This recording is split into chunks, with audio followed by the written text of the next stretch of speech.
56 সংখ্যক বিষ্ণু ৰাভা দিৱস উপলক্ষে তেজপুৰ সাংস্কৃতিক ঐক্যমঞ্চৰ উদ্যোগত গীত নৃত্য আৰু সম্বৰ্ধনা অনুষ্ঠান।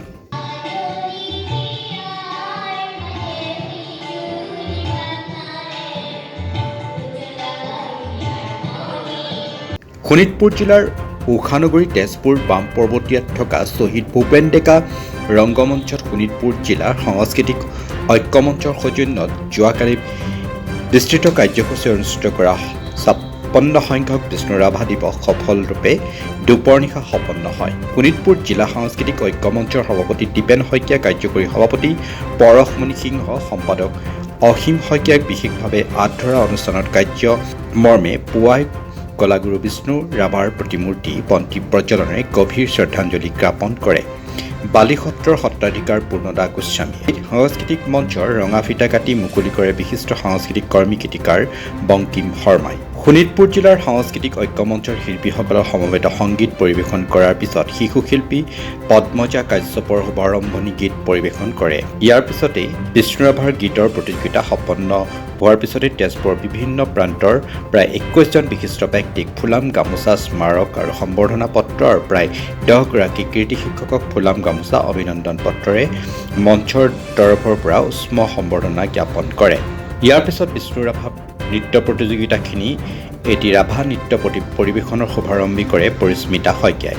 শেষত মঞ্চৰ শিল্পীসকলে গীত নৃত্য পৰিৱেশনৰ লগতে গীত নৃত্য প্ৰতিযোগিতাৰ ফলাফল ঘোষণা কৰি বঁটা বিতৰণী অনুষ্ঠান সম্পন্ন হয়। মঞ্চৰ তৰফৰ পৰা উঠি অহা প্ৰজন্মসকলৰ লগতে বিশিষ্ট ব্যক্তিসকলক এনেধৰণৰ এখন সুন্দৰ মঞ্চ দিয়াৰ বাবে শৈক্ষিক সাংস্কৃতিক মহলে আন্তৰিকতাৰ শলাগ লয়। নমস্কাৰ। পোনপ্ৰথমে আপোনাসকললৈ আন্তৰিক শুভেচ্ছা জ্ঞাপন কৰিছোঁ শোণিতপুৰ জিলা সাংস্কৃতিক। আজি আমি শ্বহীদ ভূপেন ডেকা ৰংগমঞ্চত আয়োজিত কৰিছোঁ শোণিতপুৰ জিলা সাংস্কৃতিক ঐক্যমঞ্চৰ সৌজন্যত অনুষ্ঠিত হ'বলগীয়া কলাগুৰু বিষ্ণু ৰাভাদেৱৰ গীত আৰু নৃত্যৰ প্ৰতিযোগিতা। ইতিমধ্যে 20 জুন তাৰিখে আমাৰ শ্ৰদ্ধাঞ্জলি অনুষ্ঠান হৈ গৈছে। সেই অনুষ্ঠানৰ লগত সংগতি ৰাখি পেলাই আজি আমাৰ কলাগুৰু বিষ্ণু প্ৰসাদ ৰাভাদেৱৰ গীত আৰু নৃত্যৰ ওপৰত আধাৰিত অনুষ্ঠানভাগ আয়োজিত কৰিছোঁ। আৰু ইয়াৰ লগতে আমি আমাৰ শোণিতপুৰৰ বিশেষকৈ তেজপুৰৰ বিশিষ্ট যিখিনি আমাৰ বিশেষকৈ থলুৱা ধৰক জাপি বনায়, কোনোবাই বাঁহী বজায়, কোনোবাই মেকআপ কৰে, কোনোবাই মেকআপ আৰ্টিষ্ট, কোনোবা জাপি ইত্যাদি তেনেকুৱা থলুৱা যিখিনি আমাৰ শিল্প আছে সেই শিল্পীসকলক আমি মৰ্যাদা দিয়াটো হৈছে আমাৰ আমাৰ মঞ্চখনৰ এটা দায়িত্ব, আমাৰ লক্ষ্য। সেই দায়িত্ব লক্ষ্য আগত ৰাখি পেলাই আমি আগতো তেনেকৈ বিভিন্ন কাৰ্যসূচী কৰি আহিছোঁ। 2023 বৰ্ষতে এই অনুষ্ঠানভাগ জন্ম হৈছিলে।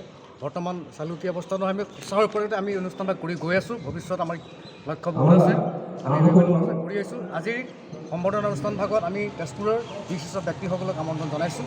তাৰ লগতে আমাৰ শিল্পীসকলকো আজিৰ কিমান জেগাৰ পৰা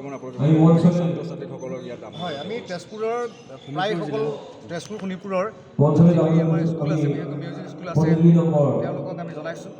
আৰু বিশেষকৈ আমাৰ গীতৰ আধাৰত আছে, গীতৰ ওপৰত আমি এটা ধ্যান দিছোঁ, প্ৰাধান্য দিছোঁ যে বিষ্ণু ৰাভাৰ গীত আজিসকল ল'ৰা ছোৱালীসকলে বহুতে হয়তো এটা লোপ পাবলৈ ধৰিছে।